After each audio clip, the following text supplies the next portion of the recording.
Bienvenidos a nuestro canal. El mensaje de hoy se titula Juicio y Restauración.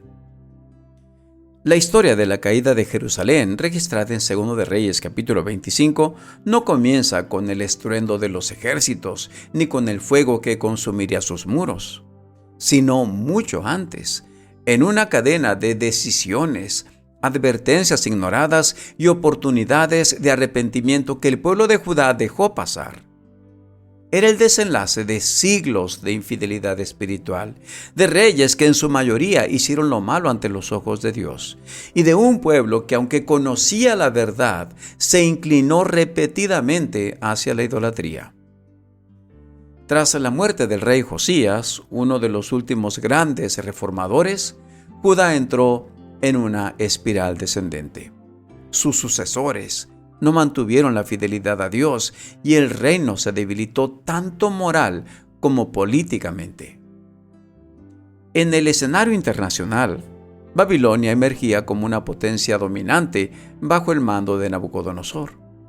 Egipto y Babilonia luchaban por el control de la región de Judá, y de pronto el reino quedó atrapado entre ambas fuerzas, intentando sobrevivir mediante alianzas humanas en lugar de confiar en Dios. El rey Sedequías, último rey de Judá, fue colocado en el trono por Babilonia, lo que lo convertía en un vasallo de Nabucodonosor. Sin embargo, influenciado por consejeros y por una falsa sensación de seguridad, decidió rebelarse contra el rey de Babilonia. Esta rebelión no solo fue una decisión política imprudente, sino también una desobediencia directa a las advertencias del profeta Jeremías. El profeta había insistido en que someterse a Babilonia era en ese momento la voluntad de Dios. Esto era para preservar la vida del pueblo. Jeremías había hablado con claridad y persistencia.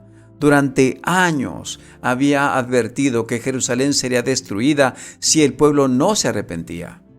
Incluso llegó a profetizar que la ciudad sería entregada en manos del rey de Babilonia y que el exilio duraría 70 años. No era un mensaje popular. Muchos lo consideraban traidor o pesimista. Pero sus palabras eran un llamado urgente al arrepentimiento, una última oportunidad de evitar la catástrofe. La invasión final comenzó alrededor del año 588 a.C., cuando Nabucodonosor decidió sofocar la rebelión de Sedequías. Sus ejércitos rodearon Jerusalén y comenzaron un prolongado sitio. Durante casi 2 años, la ciudad permaneció cercada, sin acceso a alimentos ni recursos.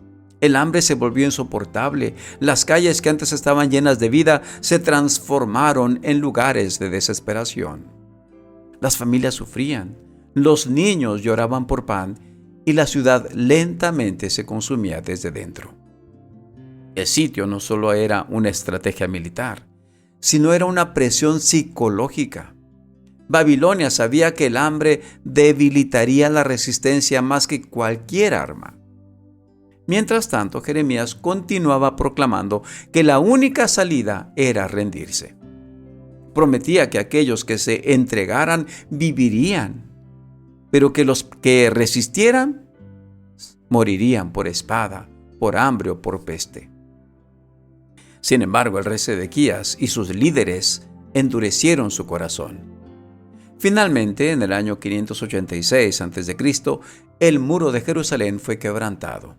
Los soldados babilonios lograron abrir una brecha y la ciudad cayó.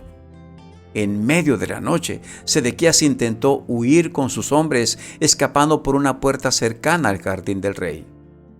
Pero su huida fue en vano. Fue alcanzado en las llanuras de Jericó, capturado y llevado ante Nabucodonosor. El castigo fue brutal y simbólico.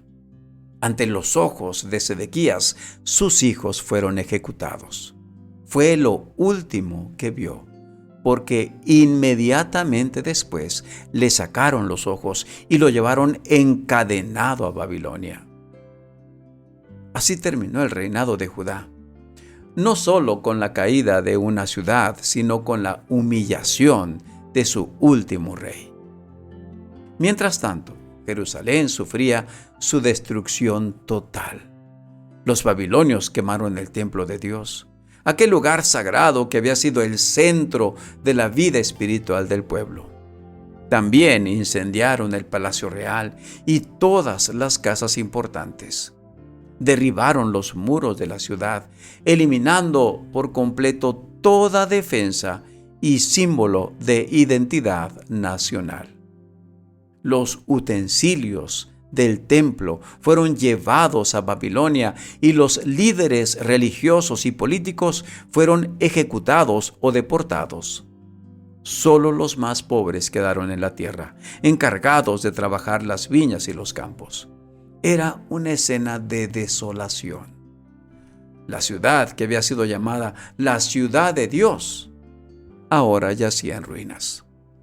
El templo, símbolo de la presencia divina, había sido destruido.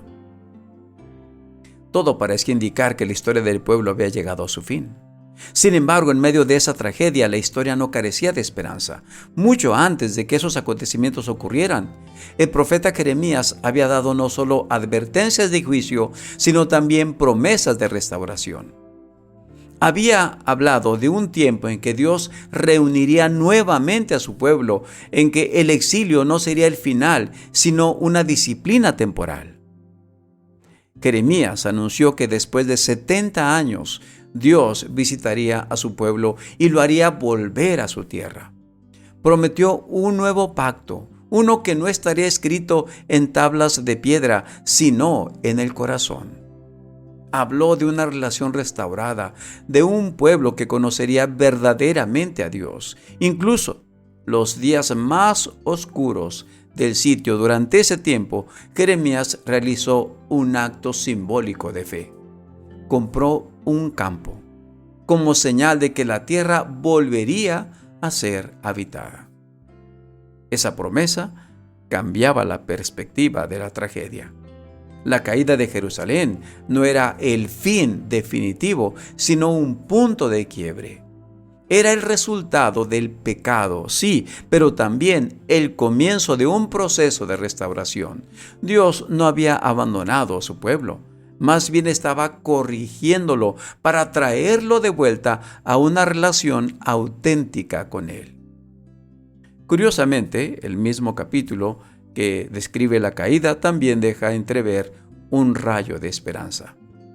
Años después, el rey Joaquín, que había sido llevado cautivo a Babilonia, fue liberado de la prisión y tratado con bondad. Este pequeño detalle, aparentemente insignificante, muestra que la historia seguía en movimiento, que Dios aún estaba obrando tras los bastidores. La caída de Jerusalén es entonces una historia de juicio, pero también de misericordia. Es el relato de un pueblo que ignoró repetidamente la voz de Dios, pero que aún así no fue desechado para siempre. Es un recordatorio de que las decisiones tienen consecuencias, pero también de que la gracia divina puede abrir camino incluso después de la destrucción.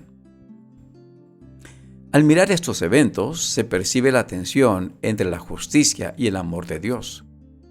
Jerusalén cayó porque persistió en el pecado, pero la promesa de restauración permaneció porque Dios es fiel a su pacto. La ciudad fue destruida, pero la esperanza no fue consumida por el fuego.